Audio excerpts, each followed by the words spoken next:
The principle that comes up a lot is asking absurd questions. The people who get uncommon results generally ask really uncommon questions. You might grab Peter Thiel, in the news quite a bit these days, serial billionaire, who asks questions like, why can't you accomplish your 10-year plan in the next 6 months?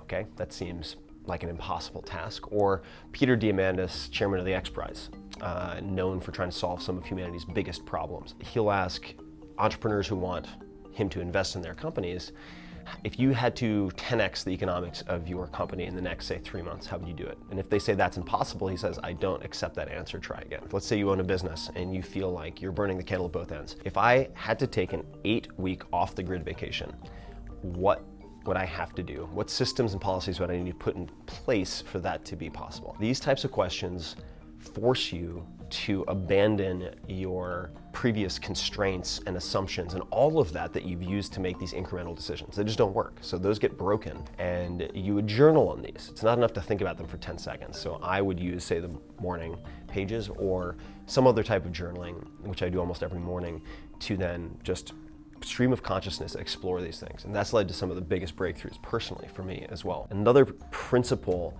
is defining the worst case scenario. So Jamie Foxx, he instills confidence in his kids by asking them when they're ever nervous or afraid of something, what's on the other side of fear? And his answer is nothing. All right, you're afraid of it.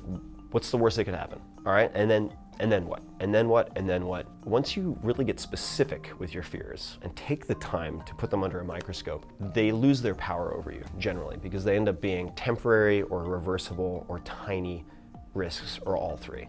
So those are a few of the principles that come to mind. There are a lot, but those are a few.